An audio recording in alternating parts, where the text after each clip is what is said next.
Senhor a todos. Hoje iremos dar início à segunda lição da série Encontros com Jesus. E nossa lição de hoje vai se encontrar no Evangelho de João, no capítulo 9, e vai dizer sobre a cura do cego de nascença. E passando Jesus, viu um homem cego de nascença. E os seus discípulos lhe perguntaram, dizendo: Rabi, quem pecou, este ou seus pais, para que nascesse cego? Jesus respondeu: Nem ele pecou, nem seus pais, mas foi assim para que se manifestem nele as obras de Deus. Amados, por vezes, o ser humano, ele procura buscar culpados para os sofrimentos. Com os discípulos não foi diferente. Logo, na sua caminhada com Jesus, eles viram um homem que era cego de nascença e fizeram uma pergunta para Jesus: quem pecou, este ou os pais dele, para que ele nascesse cego? E Jesus respondendo que nem ele nem os pais, mas que foi assim para que se manifestassem nele as obras de Deus. Vimos aqui que eles queriam saber a respeito do pecado, né? Mas uma dúvida vem à nossa mente quando se fala que quem pecou, né? Ou ele ou seus pais. Como poderia uma criança, antes do seu nascimento, cometer um pecado? Este é o primeiro ponto que nos trazem uma dúvida, né? Poderia uma criança, antes do seu nascimento, pecar? E gera uma questão de pensamentos, né? E Jesus, ele logo quebra esse paradigma, falando que foi assim para que se manifestasse nele as obras de Deus. E quais seriam as obras de Deus? Lá em João, no capítulo 6, vai dizer assim, a partir do verso 29, vai dizer assim: Jesus respondeu e disse: A obra de Deus é esta, que creais naquele que ele enviou. Então, a primeira obra de Deus é crer naquele que Deus enviou, que era crer em Jesus, né? O principal objetivo de Deus, por meio de suas obras e da sua palavra, é levar o ser humano a crer no seu Filho Jesus e ser salvo. Então, aquela enfermidade que aconteceu àquele homem, né, era para que se manifestasse a obra de Deus através dele. Era para que levasse as pessoas, os discípulos, a crer que Deus enviou o seu Filho para a salvação da humanidade. E outro ponto que me chama a atenção é que Jesus, ele fala para quê, né? Para quê? Por vezes, nos questionamos, perguntamos, por que de tal coisa acontecer conosco? Por que essa enfermidade? Por que esse desemprego? Essa situação financeira escassa? Essa separação? Por quê, né? Vivemos cercados de porquês, né? E Jesus, ele mostra que não devemos focar nos porquês da vida, mas sim o para quê. Tudo tem um propósito nessa vida. Vimos aqui que Deus, ele não permite que nada venha acontecer nas nossas vidas se não for a vontade dele. Tudo é um para quê e não um porquê.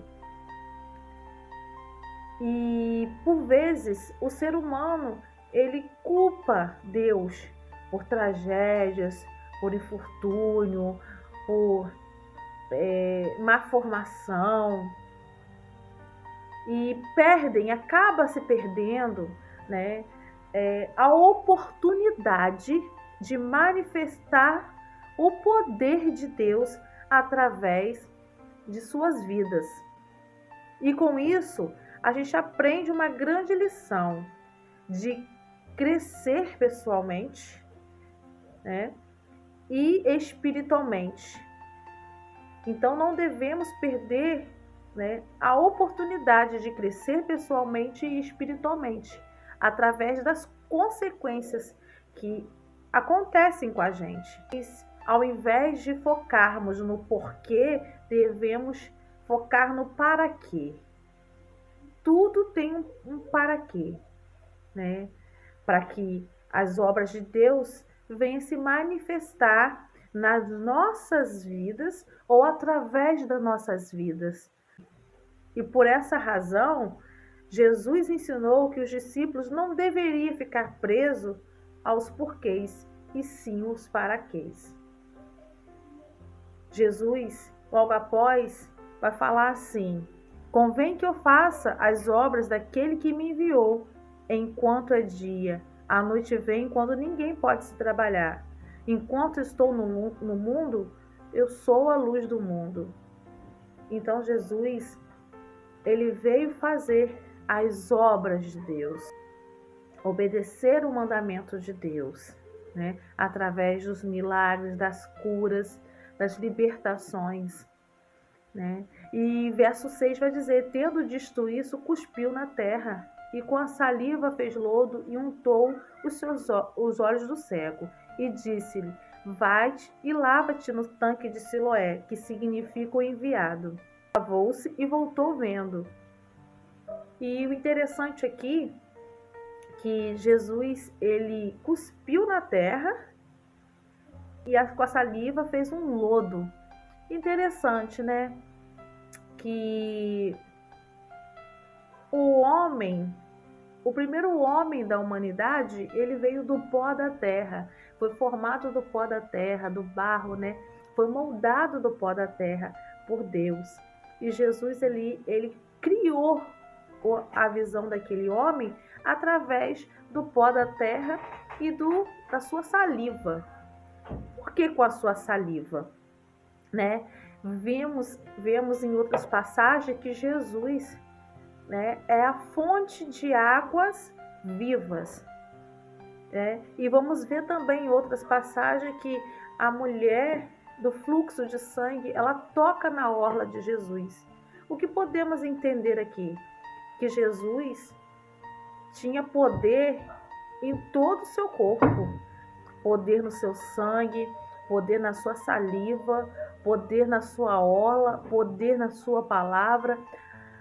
Jesus era todo em poder, através da sua glória, da manifestação, da presença do Espírito Santo, né? Da autoridade concedida por Deus, existia poder em tudo que Jesus operava, na sua palavra, na sua ordem, na sua saliva, na sua orla, existia poder de Jesus.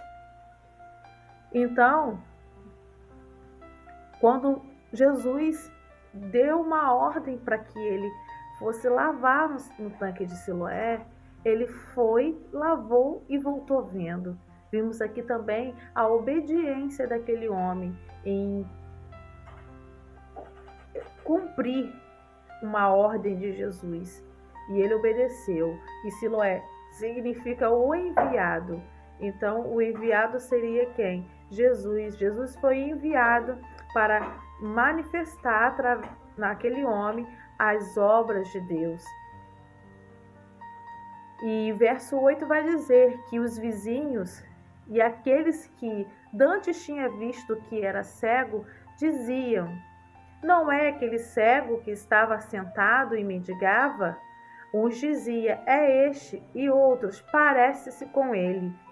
E ele dizia: sou eu.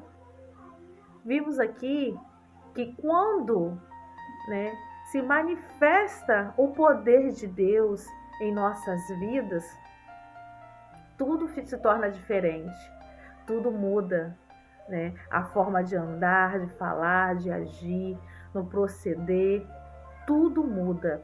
A mudança não só aconteceu para aquele homem, trazendo para ele a visão carnal, mas também uma mudança espiritual, a qual os vizinhos que antes haviam que ele mendigava, né, não a ponto de não reconhecer, a ponto de duvidar até que seria ele, né?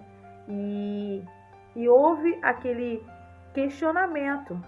Uns diziam que era ele, outros parece-se com ele, e ele afirmando, sou eu. No verso 10 vai dizer, diziam-lhe, pois, como te abrir os olhos? E ele respondendo disse, o homem chamado Jesus fez lodo e untou-me os olhos. E disse-me, vai ao tanque de Siloé e lava-te. Então fui, lavei e vi. Tremendo, né? E aí houve um questionamento, né? Os fariseus querendo saber como havia ele nascido cego, agora está vendo, e fizeram perguntas e perguntas a ponto de chamarem os pais dele para que confirmasse se realmente aquele homem havia nascido cego e se houve realmente um milagre. E no verso 20 vai falar assim, seus pais lhe responderam e disseram-lhe, sabemos que este é o nosso filho e que nasceu cego, mas agora vê, não sabemos ou quem lhe tem aberto os olhos, não sabemos, tem idade, perguntai-lo a ele mesmo e ele falará por si. Seus pais disseram isto porque temiam os judeus, porquanto já os judeus tinham resolvido que se alguém confessasse ser ele o Cristo, fosse expulso da sinagoga. Por isso que os seus pais disseram, tem idade, perguntai-los a ele mesmo. Então, por temor, né, por medo dos fariseus, eles ali atribuíram a responsabilidade para o próprio filho, né? Perguntai a ele, pois ele já sabe responder por si, né? E aí no verso 24, vai dizer que chamaram, pois, pela segunda vez o homem que tinha sido cego e disseram-lhe, dá glória a Deus, nós sabemos que este homem é pecador. Respondeu ele, pois, e disse, se é pecador, não sei. Uma coisa sei, que, havendo eu sido cego, agora vejo.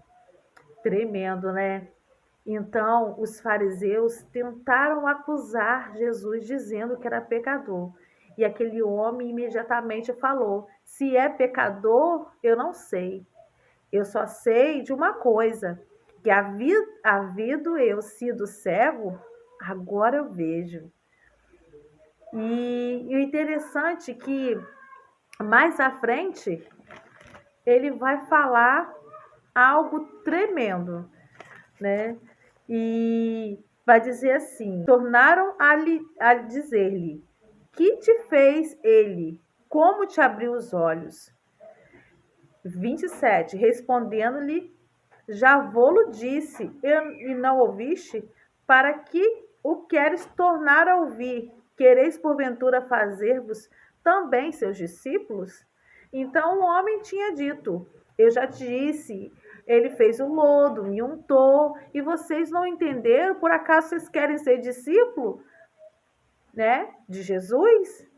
Com as minhas palavras, eu conjecturando aqui, né? Então olha o que ele responde para aquele homem. Então os injuriaram e disseram: discípulo dele sejas tu. Nós, porém, somos discípulos de Moisés. Nós bem sabemos que Deus falou a Moisés, mas este não sabemos de onde é. Então, eles falaram que eles eram discípulos de Moisés, porque eles sabiam que Deus havia falado com Moisés, mas com Jesus eles não sabiam que Deus falava com Jesus. Mas olha só que interessante aquele homem, ele responde para os fariseus, no verso 30. O homem respondeu e disse-lhe: nisto, pois, está a maravilha, que vós não sabeis de onde ele é, e contudo me abriste os olhos. Ora, nós sabemos que Deus não ouve pecadores, mas se alguém é temente a Deus e faz a sua vontade, esse ouve.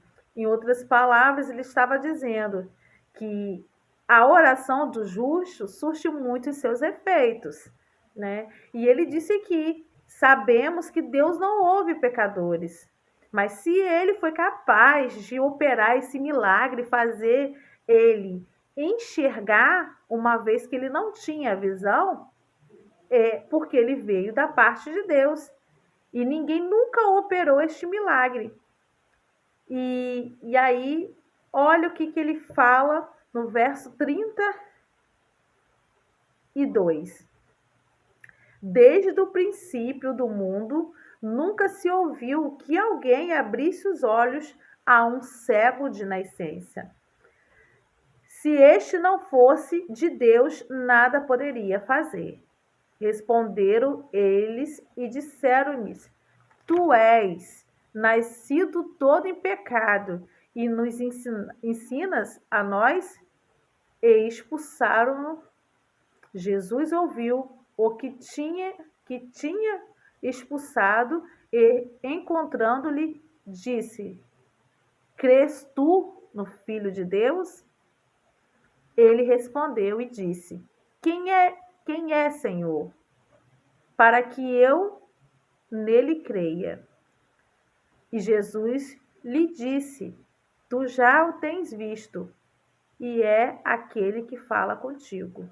Ele disse: creio, Senhor, e o adorou. Aleluia. E disse-lhe Jesus: eu vim a este mundo para juízo, a fim de que os que não veem vejam, e os que veem sejam cegos. E aqueles fariseus que estavam com ele, ouvindo isso, disseram: também nós somos cegos? Disse-lhe Jesus: se fosse cegos, não teríeis pecado, mas como agora dizeis, vemos, por isso os vossos pecados permanecem. Amados, aprendemos aqui que o pior cego é aquele que não quer enxergar.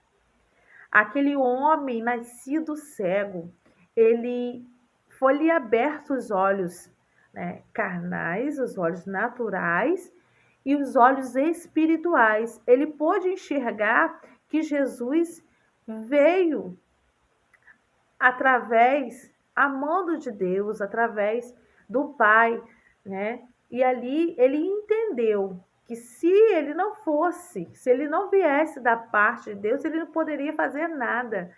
E aquele homem não só ele teve a visão natural como a espiritual. E Jesus aqui no verso 35, ele termina de concluir a manifestação, né, da obra de Deus, que é crer que Jesus ele veio para salvação. E aí Jesus ele completa: crê tu no Filho de Deus? Você crê? E ele respondeu: quem ele é para que eu creia? E ele creu e adorou a Deus.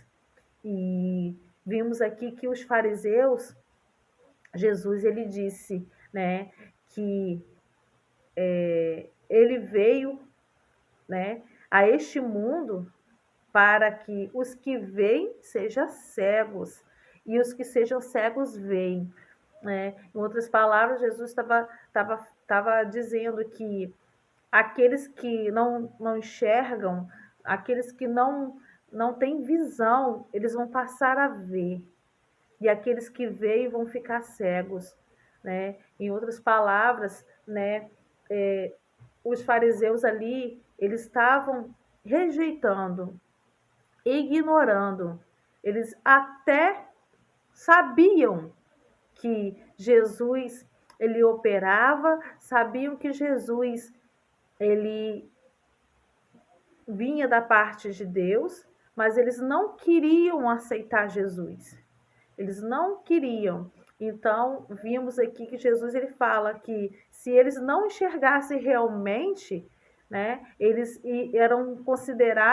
iam ser considerados inocentes. Mas como eles afirmam ver, afirmam que não são cegos, eles seriam culpados, né, pela eternidade. Eles ali estavam assumindo uma culpa, porque eles dizem que enxergavam, que eles estavam vendo, né, que não eram cegos. Então, Jesus, ele não tem o culpado por inocente, nem o inocente por culpado.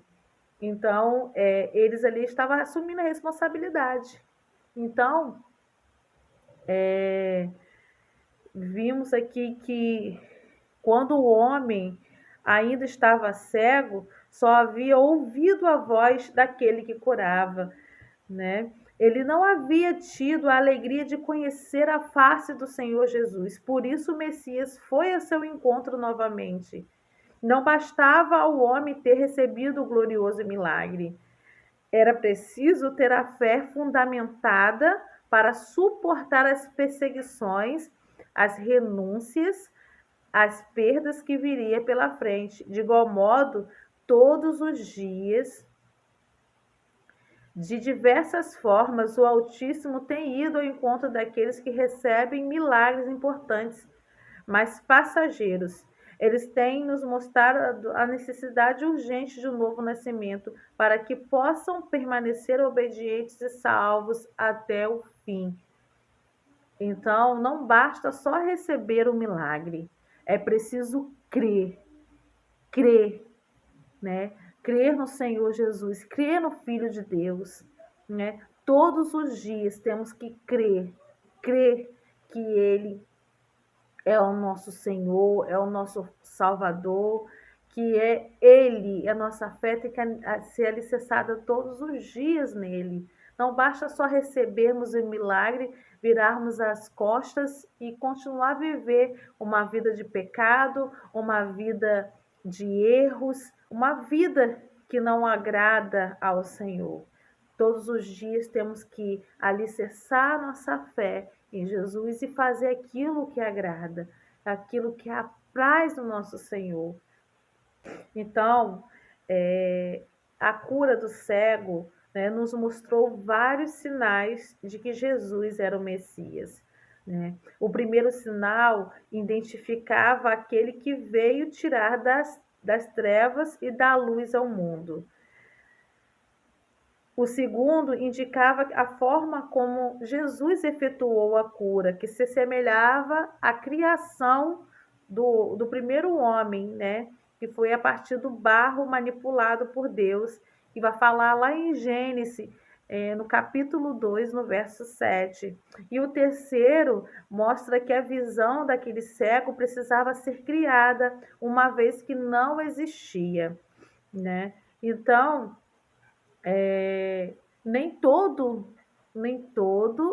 enfermidade, nem toda doença, nem todas situações é por causa do pecado, mas sim para que se manifestem através de nós ou em nós a obra de Deus. Amém? Que possamos aprender e entender, né, que existe um para quê por trás de toda situação. E não devemos ficar presos aos porquês, mas sim entender o para quê. Talvez a situação que possamos estar encontrando no momento, numa tempestade, em uma situação adversa, existe um para que se manifeste as obras de Deus. Fica com essa reflexão, essa meditação, e que o Senhor, né, possa abrir os olhos e que possamos entender o para quê de todas as situações nas nossas vidas. Amém? Que Deus abençoe cada um de vocês em nome de Jesus. Deus abençoe.